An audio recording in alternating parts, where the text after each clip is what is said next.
और दौड़े हुए उनके पास गए और लाठी डंडे से अजगर को पीटने लगे, जिससे कि नंद बाबा के पाँव को वह छोड़ दें, किंतु वह क्षण प्रतिक्षण उन्हें निगलता ही जा रहा था। उस समय भगवान श्री कृष्ण जी वहाँ आ गए और अपने पैर के अंगूठे से अजगर को स्पर्श कर दिया। उनके चरणों के स्पर्श मात्र से अजगर शरीरधारी की काया पलट हो गई। तत्क्षण ही उसके तन से दिव्य ज्योति फूटकर बाहर निकलने लगी और एक स्वस्थ एवं सुंदर पुरुष के रूप में प्रकट होकर भगवान नंदनंदन के चरणों में लेटकर प्रणाम किया।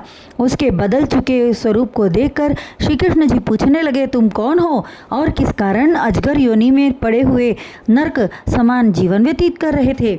भगवान के वचनों को सुनकर वह बोला, हे दीनदयाल, आप अंतर्यामी हैं। समस्त सृष्टि में ऐसा क्या है जो आप न जानते हो, फिर भी पूछते हैं तो सुनिए। मैं सुदर्शन नाम का विद्याधर हूँ। पूर्व समय में मैं अपनी बुद्धि, सुंदरता एवं ऐश्वर्य के अभिमान में हरेक प्राणी को तुच्छ समझता था। एक बार मैं अपने दिव्य विमान पर आरूढ़ होकर आकाश मार्ग में विचरण कर रहा था।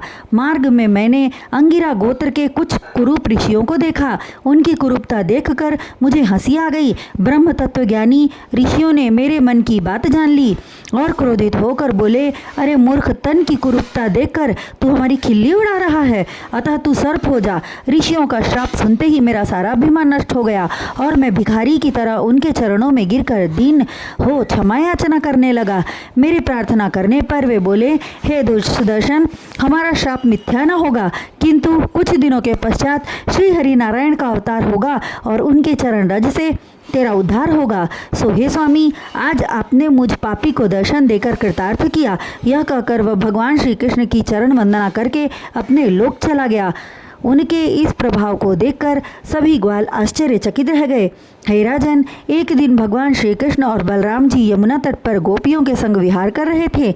उनकी बंसी की ध्वनि सुनकर गोपियां अपने तन की सुध भूलकर कृष्णमय हो रही थी।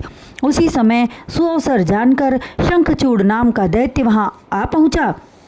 चांदनी रात में उसने देखा श्री कृष्ण जी एक वृक्ष के समीप खड़े होकर बांसुरी बजा रहे हैं और गोपियां मग्न होकर नृत्य कर रही हैं। उनके मन में गोपियों का आनंद रास आ गया और कुछ गोपियों को उठाकर उत्तर दिशा की ओर चल दिया। जब गोपियों को कृष्ण की बांसुरी का स्वर सुनाई देना बंद हो गया, तब उन्हें होश हुआ। तब वे मुरली मनोहर और बलराम जी को पुकारने लगी। उनकी पुकार सुनकर दोनों भाई एक वृक्ष उखाड़कर उस दैत्य का पीछा करने लगे। उन्हें अपने पीछे आता देखकर शंखचूड़ उन गोपियों को छोड़कर भाग चला। तब श्री कृष्ण जी बलराम जी से बोले, हे दाऊ भैया, तुम गोपियों की रक्षा के लिए रुक जाओ।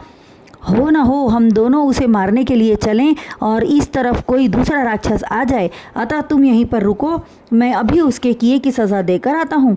यह कहकर वे आगे बढ़े और शंखचूड़ को जा पकड़ा। तत्पश्चात उसके सिर पर ऐसा मुक्का मारा कि वह धराशायी हो गया और उसके प्राण पखेरु उसके तन को छोड़कर विदा हो गए। मुरलीधर ने उसके मस्तक से मणि निकाल ली और उसे लाकर बलराम जी को भेंट की।